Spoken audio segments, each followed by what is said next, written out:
Alors, le marché de l'or, il est littéralement en ébullition. On assiste à une montée, mais pas n'importe laquelle, une montée vraiment spectaculaire qui a pris absolument tout le monde de court. Ça redéfinit complètement les règles du jeu. Allez, on va plonger ensemble au cœur de cette frénésie pour essayer de comprendre ce qui se passe pour de vrai. Et voilà le chiffre qu'il faut absolument retenir, 4 888 $. C'est pas rien, hein? C'est le nouveau record historique pour une seule once d'or. Et ça, c'était le 21 janvier 2026.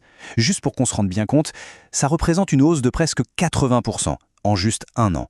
C'est une performance qui nous ramène tout droit aux grandes envolées des années 70, c'est dire. Mais attention, ce chiffre, c'est bien plus qu'un simple prix sur un écran. Comme le dit très bien l'analyste Ipek Oskardeskaya, c'est en fait le baromètre de l'anxiété mondiale, une anxiété qui ne cesse de grimper. Ce qu'on voit, c'est que les investisseurs se ruent vers des actifs tangibles, des choses qu'on peut toucher, et l'or, il est en première ligne de cette course. C'est un signal très très clair. On recherche la sécurité dans un monde qui semble de plus en plus instable. Et c'est un réflexe, hein. Quand la confiance dans les systèmes habituels commence à s'effriter, on se retourne vers la seule chose qui a vraiment traversé les siècles. Bon, ça nous amène à la question évidente, comment est-ce qu'on explique une dynamique pareille? C'est exceptionnel. Est-ce que c'est juste une bulle spéculative qui va éclater, ou est-ce qu'on entre vraiment dans une nouvelle ère pour le métal jaune? C'est la question centrale. Et c'est justement là qu'on touche à un changement, un vrai changement de paradigme. C'est fascinant. Avant, l'or, c'était le placement refuge, la couverture qu'on sortait du placard en cas de crise, et puis c'est tout. Mais ça, c'est fini. Aujourd'hui, il est en train de devenir un pilier, un élément fondamental des stratégies d'investissement sur le long terme, une vraie pièce maîtresse des portefeuilles. Ok, pour y voir un peu plus clair, on va décortiquer tout ça. On va regarder les trois grands moteurs derrière cette hausse, parce que c'est vraiment la combinaison de ces trois forces qui a créé ce qu'on peut appeler une tempête parfaite pour le cours de l'or.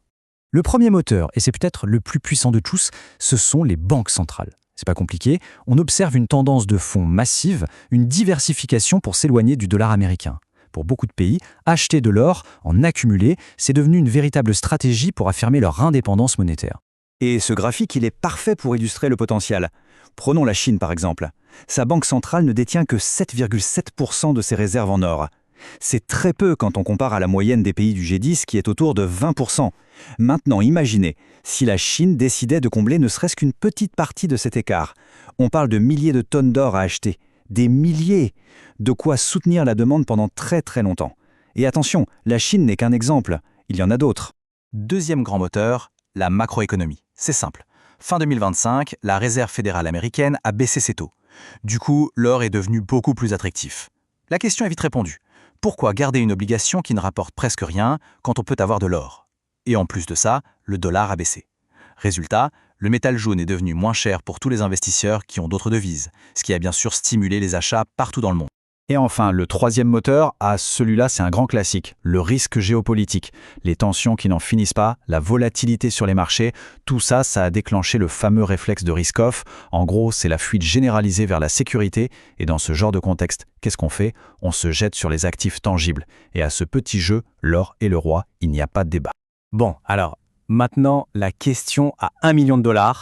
Après une hausse pareille, est-ce que ça peut continuer? Ou est-ce que l'or va aller maintenant? Eh bien, si on regarde du côté des grandes banques, on peut dire qu'elles ne sont pas vraiment d'accord entre elles.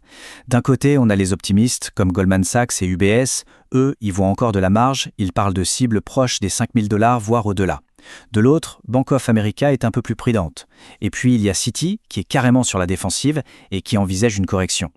Mais ce qui est intéressant, c'est que même les plus prudents pensent que le marché va rester très, très solide. Ok, ça, ce sont les analyses humaines. Mais la vraie question, c'est est-ce qu'une machine, une intelligence artificielle, pourrait faire mieux? Alors, figurez-vous que des chercheurs ont mis au point un modèle d'IA qui est assez fascinant. Pour faire simple, il faut imaginer qu'il a deux cerveaux.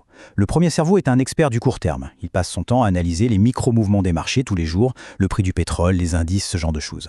Le deuxième cerveau, lui, c'est le stratège du long terme. Il regarde les grandes tendances, la macroéconomie, la croissance, l'inflation. Et puis, il y a une sorte de super cerveau, un superviseur, qui prend les analyses de ces deux experts, qui les fusionne et qui sort la prédiction la plus fine possible. Et le résultat? Accrochez-vous bien.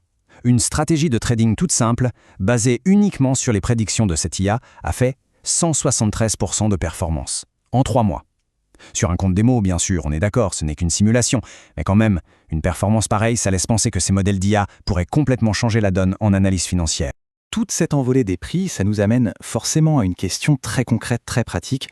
Au final, c'est quoi la meilleure façon de détenir de l'or? Et là, il faut bien comprendre la différence fondamentale entre ce qu'on appelle l'or papier et l'or physique. Le point crucial, il est là. Avec l'ordi papier, par exemple un ETF, en réalité, on ne possède pas le métal. Non, on possède une créance. C'est une promesse que quelqu'un, quelque part, détient de l'or pour nous.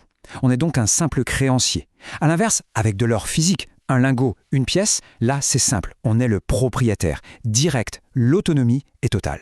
Cette chaîne de dépendance, elle est souvent invisible. Regardons comment ça marche pour un ETF sur l'or. D'abord, on achète une part, ok. Ensuite, le fonds qui gère l'ETF, lui, détient la créance. Après, un dépositaire, en général une grosse banque, c'est lui qui détient physiquement l'or. Et pour finir, un auditeur passe vérifier que l'or est bien là. Bon, tant que tout le système tourne sans accroc, pas de problème. Mais ce fameux risque de contrepartie, il devient bien réel quand le système est sous pression, en période de stress extrême. On l'a bien vu en 2008 ou en 2020, avec des produits financiers qui ont été bloqués ou des transactions tout simplement annulées.